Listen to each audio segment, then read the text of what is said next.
Welcome, friends of the internet, to the Micro Solidarity podcast, where we talk about what can we learn from community organizers. And I'm here with my friend Ollie. Welcome, Ollie. Hi. I see you're walking on your treadmill of infinite fitness. Yes, exactly. You go. It feels like we go on a walk together and Yeah, we're just chatting. yeah, So yeah, it's nice. exactly. I'm kind of syncing up with your movements. It feels good. Um, we had a conversation in my kitchen here at Casa Tilo where you told me about "Oh, I've just been to this other community space and it's pretty cool, but they made some real significant flaws at the start and now they're dealing with the consequences of that." And it kind of sparked this idea for me of like, oh, I should interview people who have set up big community spaces and ask them like, how do I not mess up my community space? Like what are the what are the like big regrets and mistakes and lessons and like how have Mm. um how have you been disappointed and give me your lesson so that I can avoid making the same mistakes. Um, I did the first conversation a week or two ago with Andrew from Fractal, and it was awesome. Like so much wisdom in that. I'm going to have a follow up with him soon. I can I mean, imagine, especially with not failure, but actually like hardcore success. So yes, like, there's so much you can learn from that. yeah, Yeah. yeah, and listening to the success stories and being like, wow, okay, you're thinking about this in a completely different way to me, and Mm. maybe that new mindset's going to unlock something. For our conversation today, I really just wanted to hear the story of your space in Berlin, the rise and fall of Moos, and yeah, to hear a little bit about like probably at the start, it'd be useful to just focus on some of the practical, like what is it? Just shape the constraints a little bit about what is this project, and then we can talk about yeah anything you're celebrating about what was awesome about it and why it worked, and then also the Sure. like the heartbreaking part about how eventually it disintegrates, as all good things do eventually. Uh, Hopefully, this is not a universal rule, Hmm. especially for the thing you're trying to do. So, um, Yeah. but I'm quite hopeful. As I've been there, it was an amazing time, and I think there's this like a raw diamond that can be shaped in a lot of cool ways. And I think both you and Nati, are um, like, in my view, amazing stewards of things. And so this will, I'm hopeful.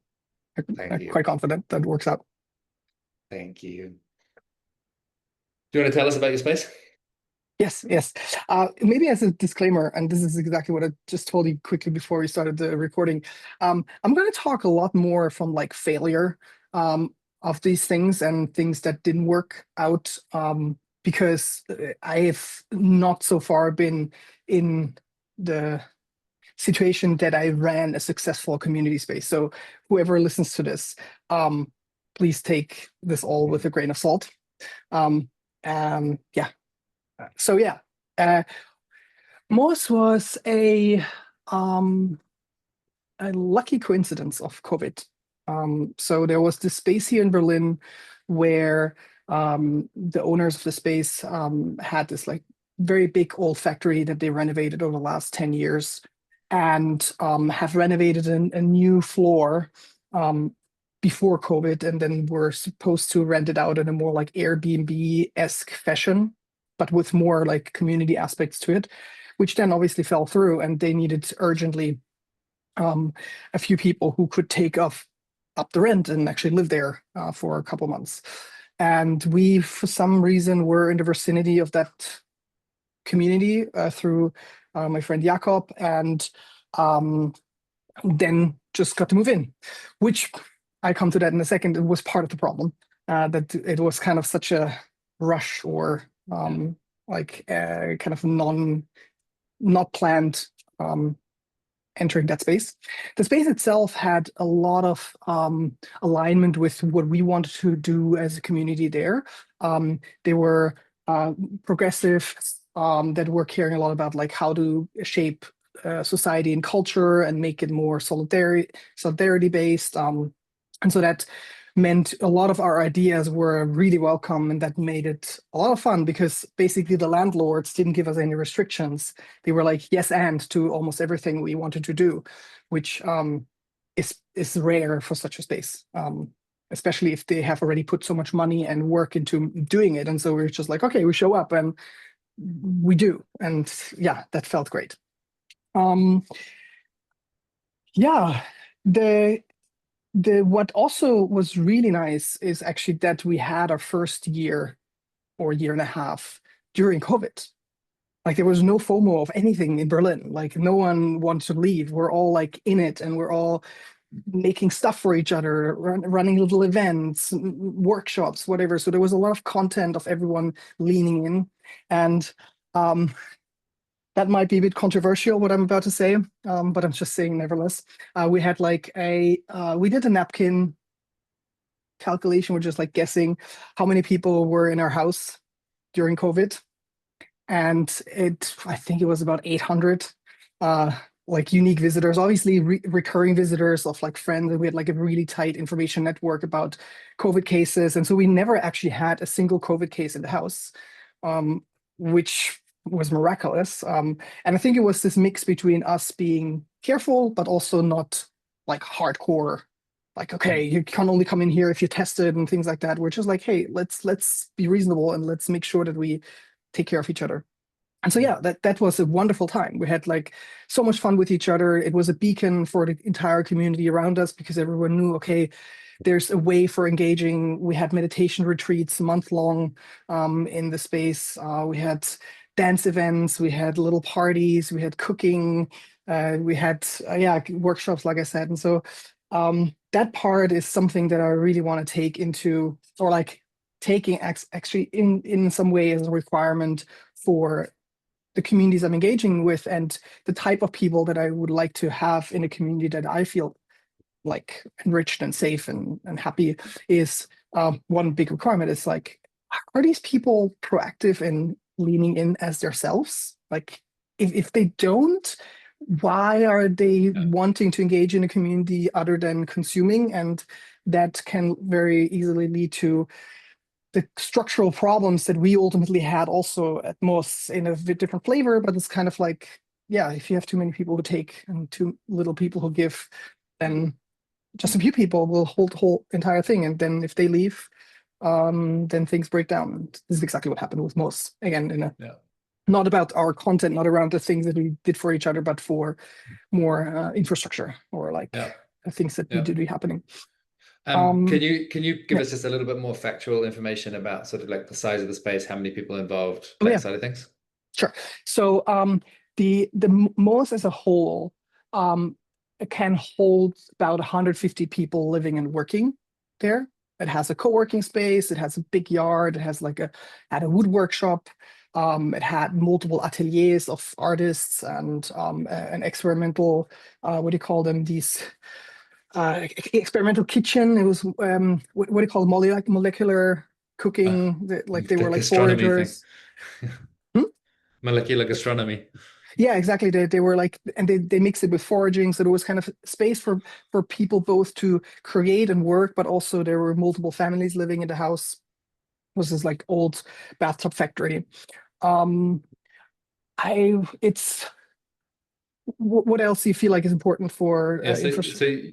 do I get it right? You guys were basically managing one floor out of this larger complex. Yeah, correct. And how much capacity do you have on that floor? We had in our flat between 10 and 14 people that could live Yeah. like with flexible spaces. And then we also got a new space on the, like they built a new part of the building that was then also part of the, or it was supposed to, it was kind of the break point. It was then supposed to be another 9 to 15 people that could live there. So that would have Yeah. been the larger thing. But yeah, for the time while I was there, it was like between 10 and 14 people that could stay there, plus minus a few other people if we relocated them to other floors where they were like, obviously the people were very aligned with what we did in the top floors, so there was a lot of space of moving around. So yeah, 10, And 15. then maybe useful to talk a little bit about business models. So like what's your split between long-term residents, short-term residents, event hiring? Like where does the income come from? So mostly it was rent of like long-term and mid-term like residents. We had like always 6 longer-term residents, which were like at least 2 months in, but most of them actually were for most of the time there. And then we had 4 pods, which were these sleeping sleeping pods that we built in the ceilings. And then each of the bigger rooms also often had couples staying there. So that's how then the 14 came to be. Like six you had, if you max it out with just the pods and rooms, it was 10 people, but then because you had space in terms of cooking and just roaming around, because the flat was really big, you could go up to 14 people quite easily. And it's like you've got like you say, the flat is really big, but it's also part of this bigger ecosystem. So it really feels like there's a lot of gravity and attraction, and like people are coming, and there's a lot of activity happening there all the time.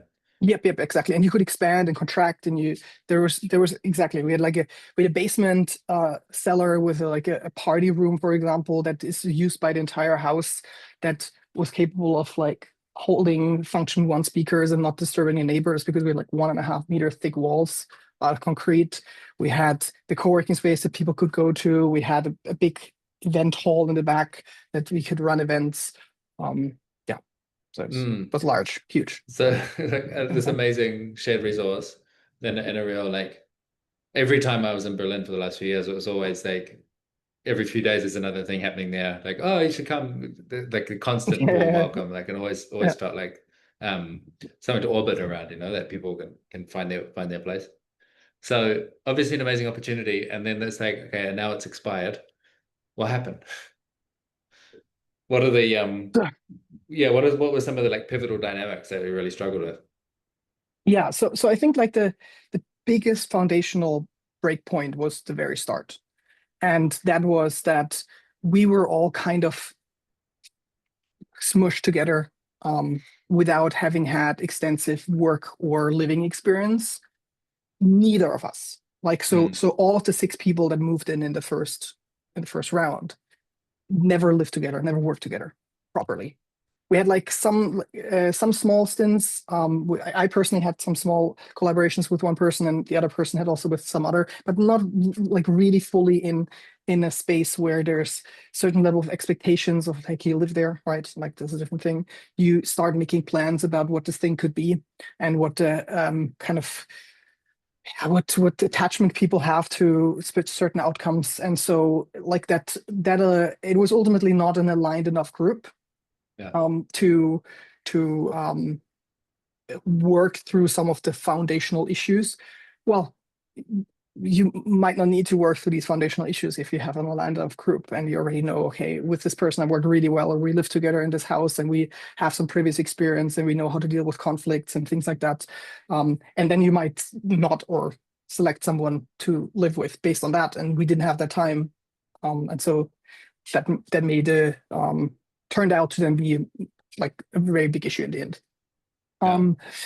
And out of that, like a big misalignment came also for an attitude towards filtering people in and out.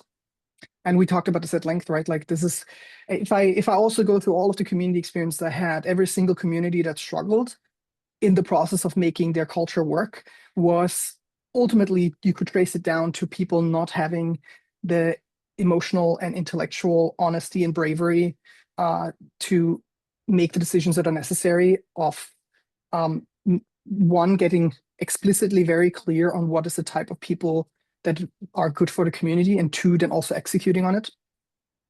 And I always say like the most tricky people to work with there is the mad people. When I say mad people, I mean people who are good people. Like if you engage with them, they have a vibe. They're great people, but they are also, if you take a holistic view, just not fully in. They have their own stuff going on. They're not engaged in the processes that need to happen. They don't lean in with extra time. You do always need to ask them for things like, hey, can you do that? Can you do that? And those people are really difficult to like specifically exit, because they make good friends in the community, and then at some point you have to have that conversation, and then you not only have the conversation with that person, but you have it with like 5 other people that have their own opinions, that they have their own stake, and they have their own voting power in the process. And so it makes it really difficult. And we had like tons of these cases where like the most uncomfortable thing that happened to me was people talking to me on the backs about people. I'm like, we're like really not happy with this and da da da da da. And then when it came to voicing it, and I was a person who like took this seriously and voiced it, and at times I was a boo man Yeah. for like Yeah. for saying the things that everyone told me in the back. I was like, fuck, this sucks. And this meant like I had to do so much emotional ecology all the time around these things and hold that space and hold that tension and not being able to really say it like it is and not having honest conversations without it hurting a lot of people. And that became very draining. And that's, well, that's only one part of it, right? Like we were on average always 10 people. Like specifically in the last 9 months, the pods were always full. So there were always people in the house that were full. And only 4 people out of those 10, or sometimes 14, really pushed the cart. Mm. And that meant like we just didn't have enough manpower to like do all the things that need to happen. And it also meant that then that this was also if I now look back, I had several other experiences with community where this was not the case. But if I now look back, it took us almost a year to go beyond the point of having the majority of our house meetings be about the cleaning schedule.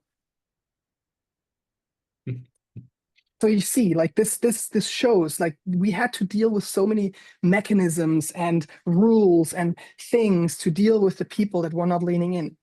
Mm. And that took so much energy away from actually planning together. Hey, what do we want to make out of this community? And at some point, actually, at the time that we had in the very early days where we were like lots of energy, lots of content for each other, like lots of leaning in with our own passions and doing things like for others just for the sake of it being fun, diminished because we were so caught up, one, in these like processes for like baseline foundational work to make this work. And then also the rising conflicts that came from just getting to know each other more and having more interpersonal conflicts around these things. And then it just sucked up so much time to just make the foundations work. So yeah, I mean, I think like if I had one tip for anyone who's in the similar situation, and also like finds themselves into a place where they don't want to be too descriptive, they don't want to be too top down, they don't want to be too centralized about these things, which I can totally understand. Like if you want to be an open, inclusive community, then having it's by the way very beneficial in the beginning to have maybe only like 2 to 4 people like taking shots. But if you want to be more open and don't make it so dependent on those 2 to 4 people, maybe something you can do is like having regular circles, maybe once a month or whatever, where you just share about what would make a good friend. Make it more like generalize it to yourself too. Like what are good filter mechanisms you can deploy that you might not have heard of, that you might have not had in your awareness, that we all share with each other. And the next time one makes a decision about inviting a second person to a space, they're like, oh, we had this circle back then. I was like, oh, there was this really good point, this about a specific thing, like this person should be, you have had an experience maybe with this person being very proactive in helping out in a community space. Wow, okay, cool. I'm gonna invite this person. Or I've had this person not doing that. I was like, oh, they're interesting, but actually, no, it's not a fuck yes anymore. And you create a more kind of inoculation process where you share like, yeah, you share vibe criteria more so than you share descriptive like onboarding forms and things like that. Yeah, that might work as a I mean, from you and I talking about this in person, it motivated me to sit down. I literally wrote a list of 100 people that I think of like, these are the kind of people that I want to have around. And then I started thinking like, what is it about these people? And I wrote my list. I'm going to read some of the bullet points on my list. It was like curious, number one, curious. And not, it's like curious about your inner world and curious about the inner world of other people and like how you're interacting with each other. Like really like actively present to what's going on. On a developmental path, like consciously engaged in your own process of growing up and becoming more mature. Altruistic, engaged in the world, not just seeking pleasure for yourself. Can handle the ambiguity of unwritten rules. And plays well with others. Like, and for me, plays well with others is like, you know how to lead, you know how to follow, like basically the kind of person that when they're around the room just gets better somehow, and you don't even Mhm. necessarily know how they're doing it, but they've kind of got a certain level of receptivity or grace, or like they just know how to they just know how to be well in a Right. group. And like Well, writing this list out really gives me a sense of like, okay, this is who we're trying to attract, which feels a lot easier to at least to connect with that, rather than like, oh, these are the behaviors we need to exclude, which feels more like a buzzkill. yeah. Well, and yes, and I would say like there's also a place of like saying these are the behaviors that we don't like. Like and to just make that clear, like for example, you brought up that now this point of like the person when they enter a room, it should, without pinpointing what it is, it should feel like they make it the room better somehow. This is, for example, now something I will take with me as kind of Mm, an additional, like, this is actually a really good like mental model on how to think about a person's vibe without having mm, to like obsess about it. But at the mm, same time, um, writing out that, like, for example, specific behavior types you don't want to have is also something that you can include, because it is yeah, I just don't have such a kind of a clear cut on like, it needs to be only positive. It can also be very descriptive about like this is the kind of no-goes. And what's also really important, I just had this conversation yesterday with someone else, is when these things are expressed, there can also be an attitude flowing with it where it's not about that a single person's opinion is what matters in the end. Like it's not about that if I, for example, express certain things that I find super important, and like if I were to create a community, they would be like maybe more hardly or more strongly enforced in the beginning. But like it is really about this shared like adaptation process. Is like, oh, sometimes there's your point is actually more important than my point. It depends on the person. But what's the most important in this whole process is that we both know both of mm, those things, right? And mm, then mhm. this inoculation can happen, and then you can trust the community more to draw in people that are like that, and ultimately not erode as fast. Yeah, Which exactly happened at Moos, where we suddenly had more and more people who are coming to Moos because they loved being in that vibe and consume it, but not add back to it. And yeah, it's like, and also like at FA, we had this year similar things where there was kind of a um, shared awareness that some core thing eroded. mm, And that was like it was interesting. The first year I was there was just right after I broke up with Moos in this process. And so obviously I had a lot of emotional charge around all of this. And we had a very intense conversation about this, which was exactly around what we just discussed, about a community needs to have this process. It needs to have a shared inoculation of like, okay, what is the things that we want in this community? And people were kind of like hesitant and felt like, oh, this wouldn't create like some exclusion. We want to be more open. They had all of these points of like avoiding the thing that needs to be looked at. And 2 years later or 3 years later, they could feel it. Like everyone could yeah, feel it, especially the yeah, core group was like, oh shit, like there was something to it. Like yeah, we took it to laissez-faire, and that meant some of the core vibe was dissipating, yeah. and made a lot of core members like not feel as connected to the place this year as it was in the previous years.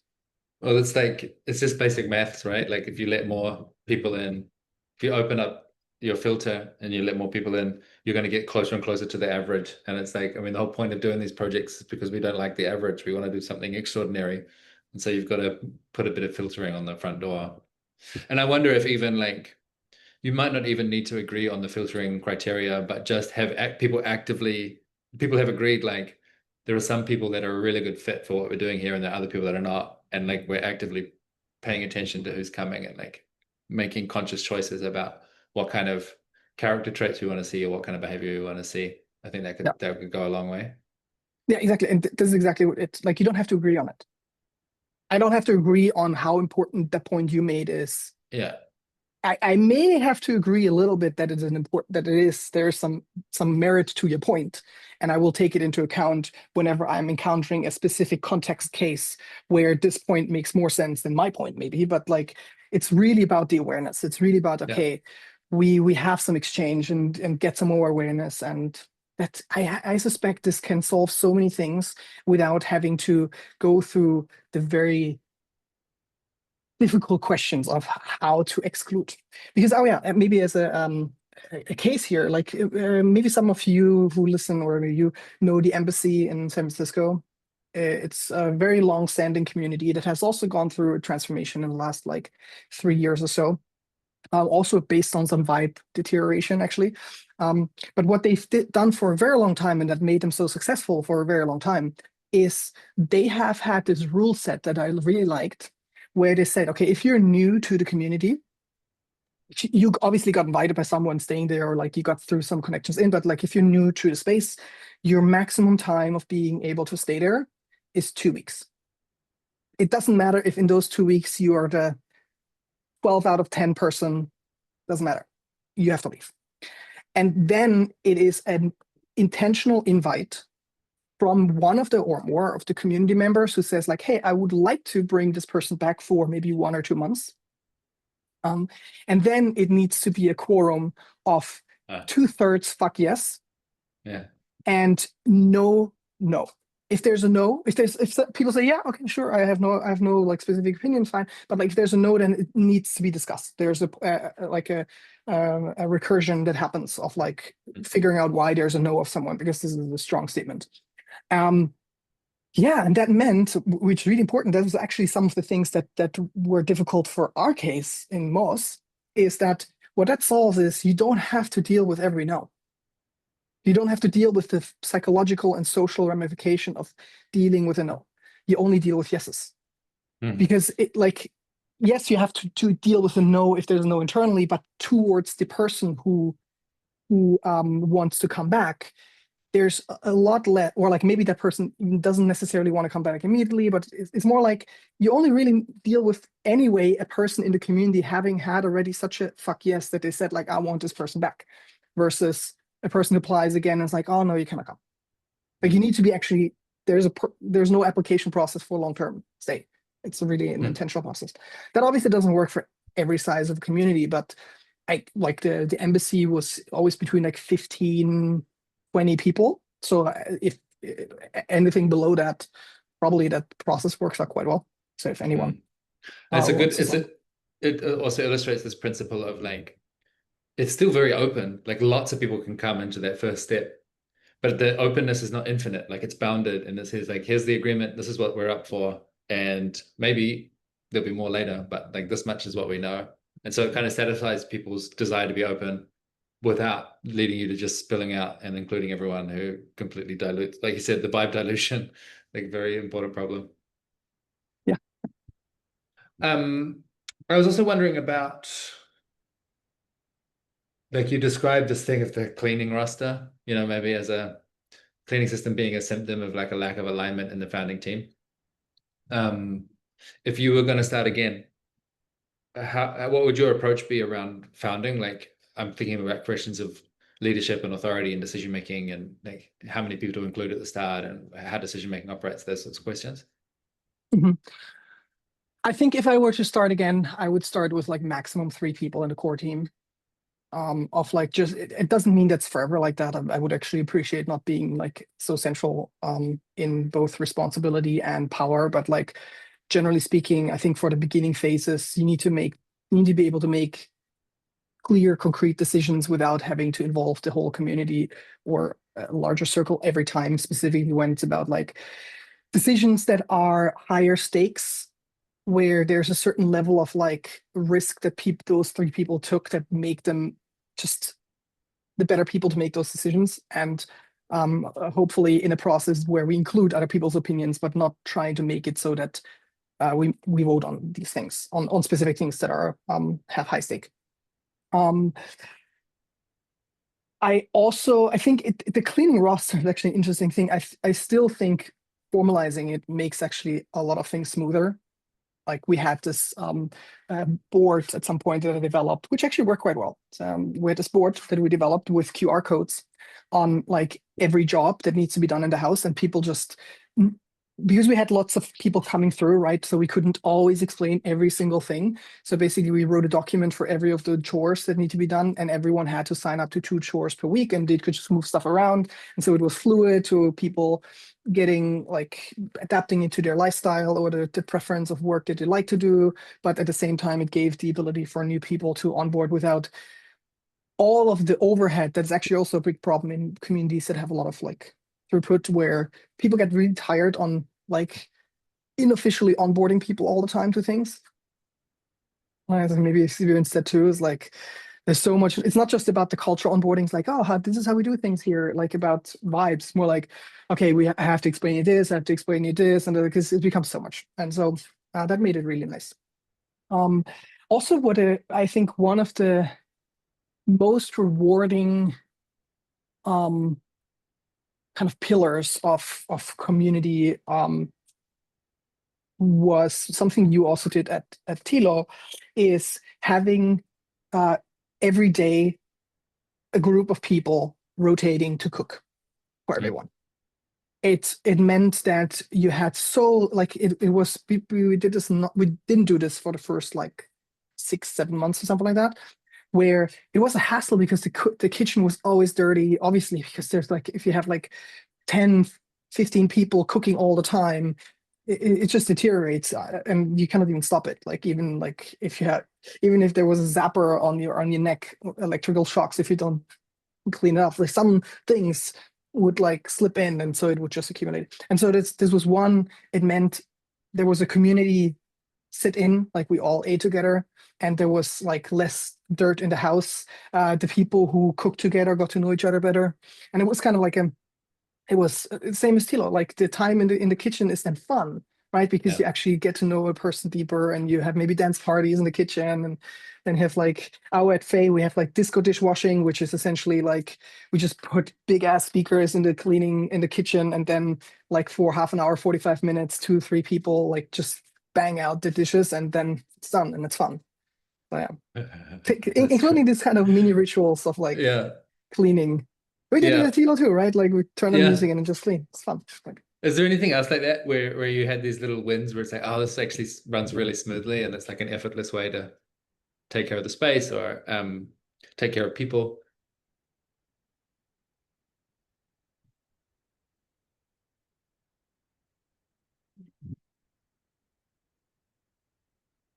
not directly around chores, but I found like what we did at most sometimes was these like spontaneous afternoon dances. We had it at Tilo too. Like this just spreads. Um, so yeah, just like this just a loosening up, specifically Yeah. because people work all the time, and so like Yeah. having a way for like people to activate themselves in a kind of unstructured and fun and embodied way was it's always a good break. Um, It sounds like such a small thing, but for me, it's so profound. It's like when I'm in my ideal habitat, which for me means a lot of people around, um, it's like I cross a threshold where I'm just more alive. And instead of um, like being on my laptop all day and kind of like slowly dying, okay, I'm going to do my meetings. And then there's going to be a 15-minute gap. And I'm like going to jump in the swimming pool. I'm going to throw a ball. I'm going to have a dance party. I'm just going to do something. mhm, And then at nighttime, when I finish my work, I'm not just going to like watch TV. Someone's leading a singing workshop, or we're doing mhm, this weird new somatic exercise that I didn't even know how to describe. Or like there's just like activity happening, which feels like, this is what it means to be alive, you know? mhm. And you're pointing at actually at another thing that I feel like is important to like if I was to start a community again, I would so hardcore filter for people who are proactive, like who lean in. Like this would be my highest criteria. It's not even about like people who just like build shit and are like all the time helping to repair and clean or whatever. This is also a really good characteristic to have. But people who are naturally leaning into sharing what they've learned and Yeah. what they can bring into a community, because this is how you make it effortlessly light. Like you don't need to deal with the structure. You don't need to like require things. You don't need to um plan even.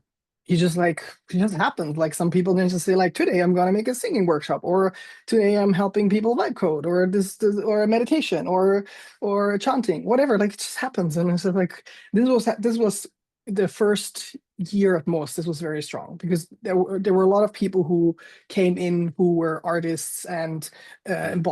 embodiment workers who then leaned in because they had a space like this that they couldn't have. Like during COVID, There's there was that pent up nothing. energy. Yeah, exactly. So there was like a lot of leaning in, but then as COVID released itself, there was like less of that, and then all of the like operational tensions took over a lot of the energy for us also to be open for this kind of stuff. And so yeah, Mm. just invite good people. Mm. You, Yeah, you and I thought do wonder, two I wonder thirds. like if there's a developmental pathway to help someone kind of identify, hey, like, wouldn't you like to be one of these people that's really, that's a co-creator, that's Mm, someone that brings a lot of initiative, that starts things, like if there's a way to sort of onboard people into that culture and kind of help them along the journey and say, like, we don't expect you to arrive like a fully formed, like you're in your end state, like this is a place for you to grow, but like the expectation is every now and then you're offering something for the group, or and like what kind of support do you need to get there? mhm. Well, that that's a really good intake question too, I feel, Mm, for an onboarding form. It's like, where do you want to grow actually? mm, Like, do you feel like one of the things, maybe of that list, like you have this list of like these are the type of people we want, and but also acknowledging not everyone is at a 10 out of 10 on each of those scales, but maybe having some self-evaluation that happens where like, oh, where do you think you want to learn the most to grow in all of these vectors? And if then yeah, someone says like, hey, I really haven't had the confidence or so to lean in and provide content to other people, then you have a very concrete thing that someone is honest about, and then you can like include them, and also to be as a community organizer aware of how much capacity there's actually to do these things. Because like uh, ideally, a community always has space for including this, but if you're not careful, then you have suddenly 40% of the people be like that, and then yeah, you lose the momentum. You cannot yeah, hold that many people that are on a growth path yeah. on very foundational pieces of what makes a community run well. It does seem like there's a natural ratio, right? Like when you have a critical mass of people that are happy and well and high energy and they're contributing, you can include a few people that are like really depressed or struggling, or they're just like having a difficult time in life, and they can kind of like get sort of picked up by the energy of the group. And if you have too many people that are like really, they just don't have their shit together or whatever is going on, it's like there's nothing. It feels like there's no aliveness anymore. There's no growth. That's a Yeah, weird and kind of engineering you've got to do as a community leader. yep, and it's not only that there's no growth because there's too little people who push. It's also, and we just had together this memory of like the entire community is engaged in the process of helping that person, right? And then you suddenly have not only not adding specific energies that you need, but you also subtract from everyone else's energy because they need to support a person's growth in a specific way. And so this means constantly and like ultimately net negative for everyone. Yeah, And yeah, yeah, this is how then you die. yeah.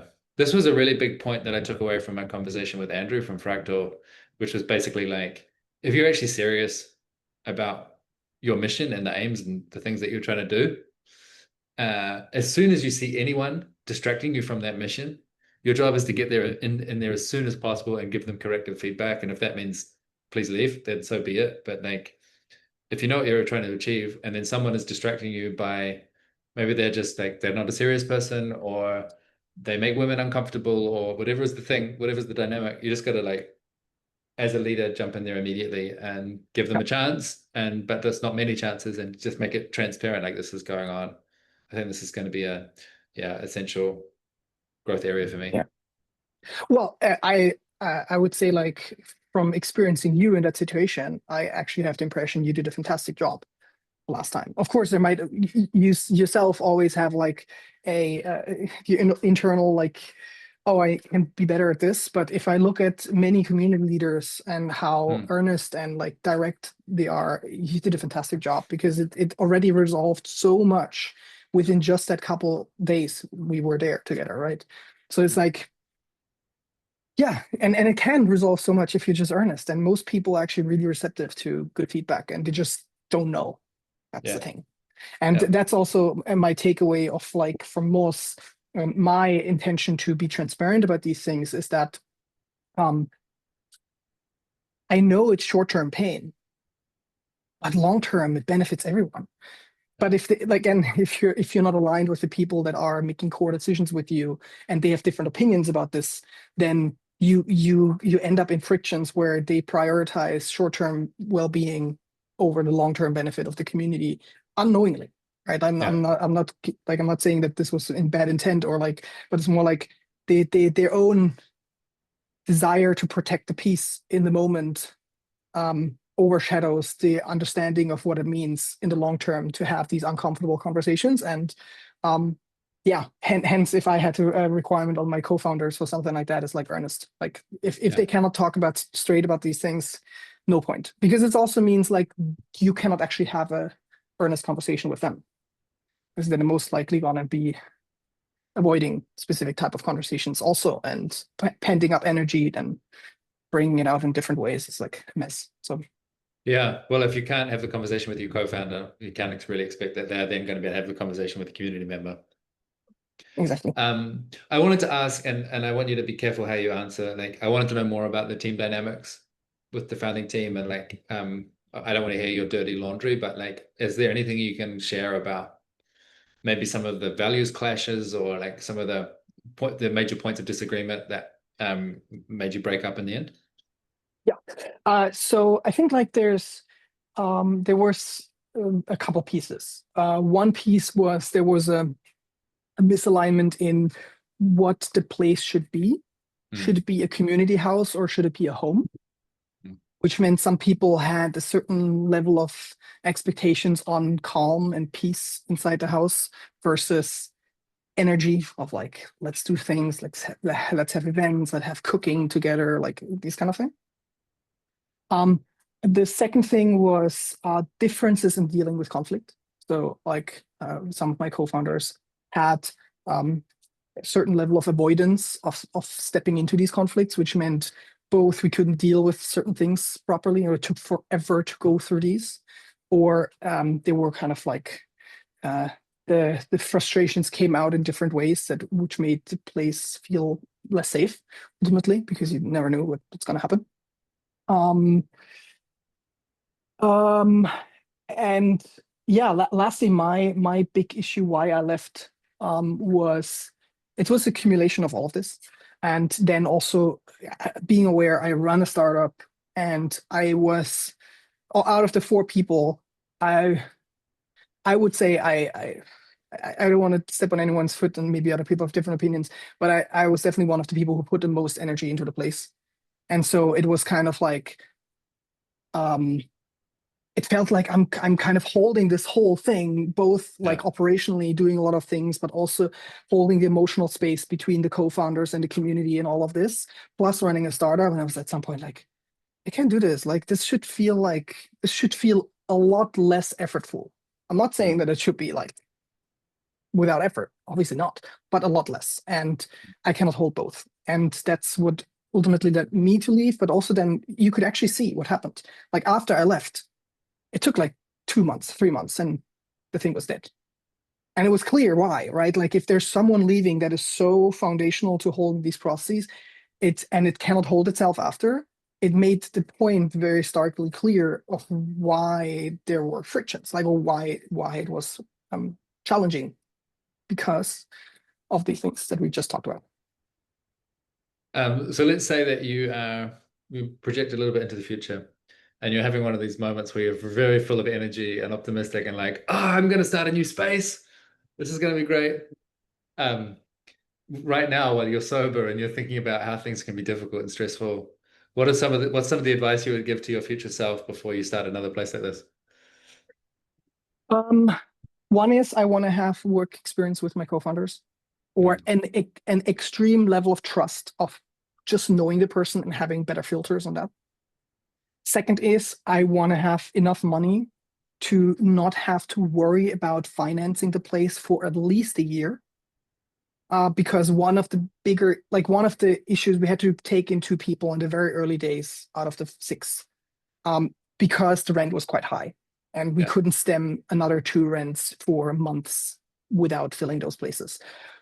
Which meant and this is the learning here, is like, I don't want to have money pressure being a deciding factor on who I will take into the project, not simply because I need manpower or women power to like do things, right? So I want to be able to say, okay, this is not a concern. Even if I live there with two or three people for 6 months and we just plan and like renovate the place and just figure out shit, so be it. That should be totally on the table. Um, um, I think another thing I would do is what you did.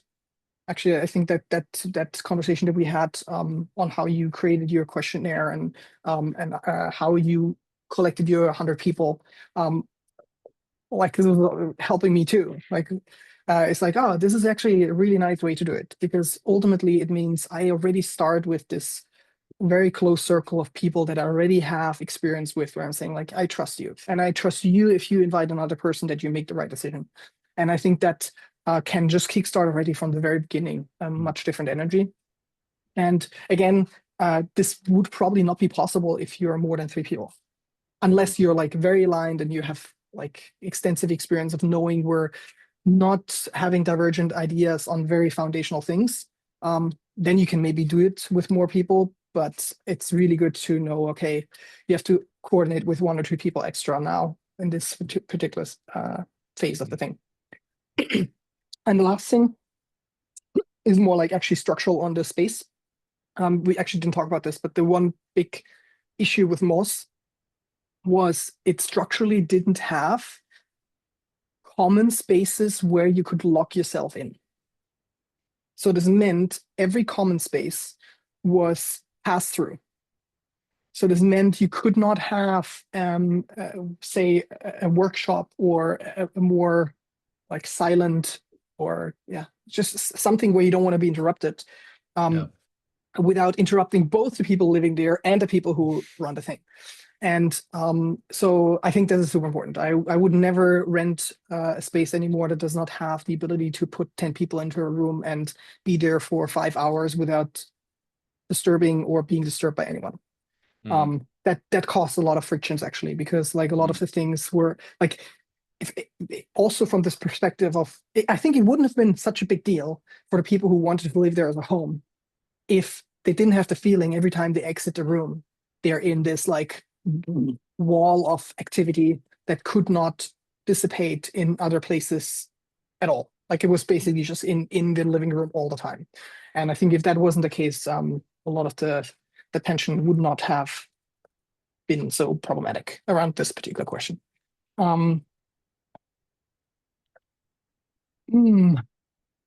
And I think I would have a place in nature. I think it was great to be in the city, and I think it's. I would also not like dismiss or exclude the opportunity of like having a big space in the city, but also like being at Casatilo, knowing you can just step out in the forest, a wonderful forest, is such a blessing. And we luckily had that at Moos, because Moos was right next to Treptower Park, and that was right next to Plenterwald, so you're in the forest in like 15 minutes. And you can buy heroin there. And you can buy heroin there, yeah, and you can fuck in the forest or whatever. You can do so many things. There's a different kind of forest in Berlin than we have here in Spain.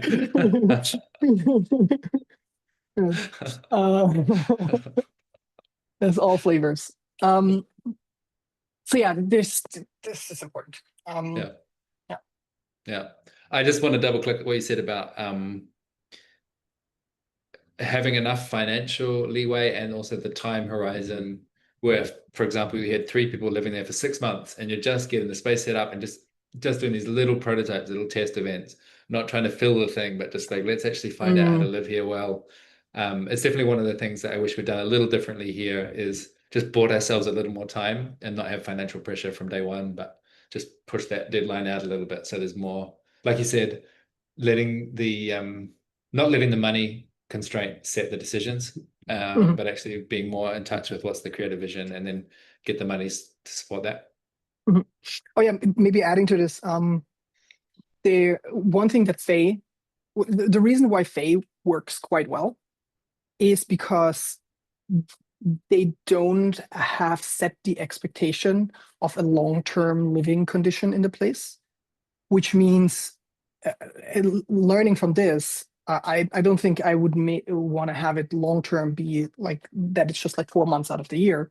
But I feel like the benefit of having a gradual process is you don't deal with these expectations yet at the point where the community is not formed yet. So having a structure where you say like, hey, we run maybe 1 month long little frames of things, like maybe a workshop or meditation retreat or a hack month or co-living, whatever it is. So whatever experiments there are to both find out which formats work really well in the house, but also find out what are the people that we want to keep close, right? Like, because you're going to have exposure to so many new people and old friends that you actually for the first time often get to know on that level.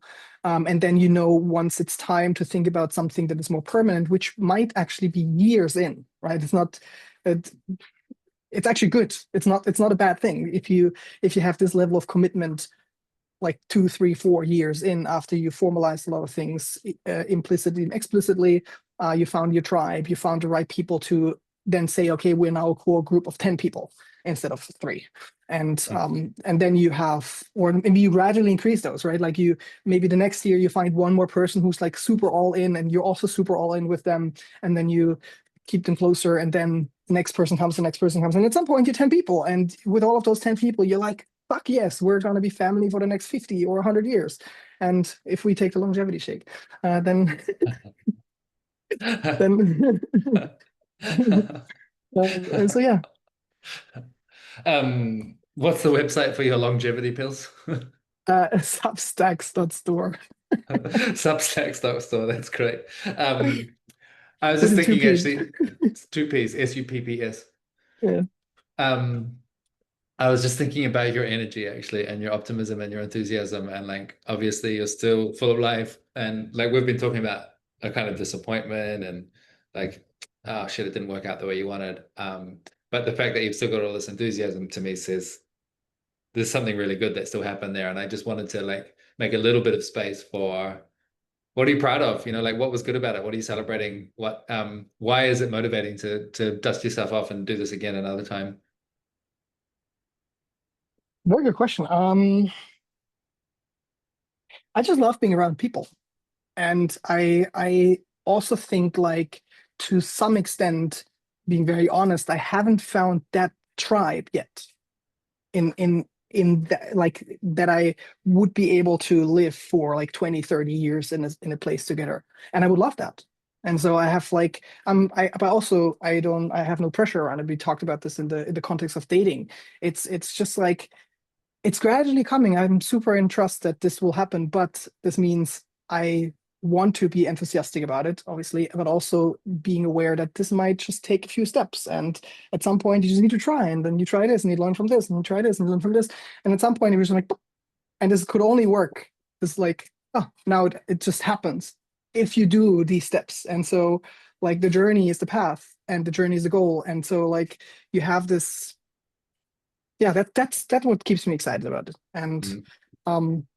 also, I feel like the when we talk about this in the context of micro solidarity, this this is going to be the operating system for the future of society in many ways, is that we find ways back to like making communities and group dynamics safe and fun and joyous and enriching for people, which we have lost to some big extent in the last like 50 years.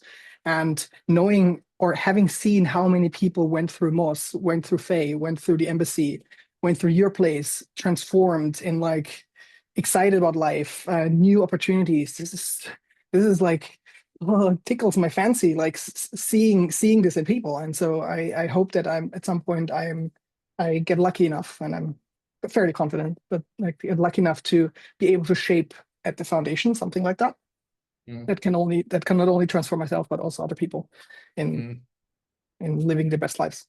Mm. Yeah, I'm completely with you. Like it could sound like utopian or naive in some way, but it's just the reality. Like I get to see the same thing, like how many people come and they arrive kind of low and they come out the other side at like this next stage where they're just beaming and ready to contribute Yeah, something in the world. It's like this is a mechanism for something really good. I think so too. And like I often make this analogy of like how Berlin is this for the world.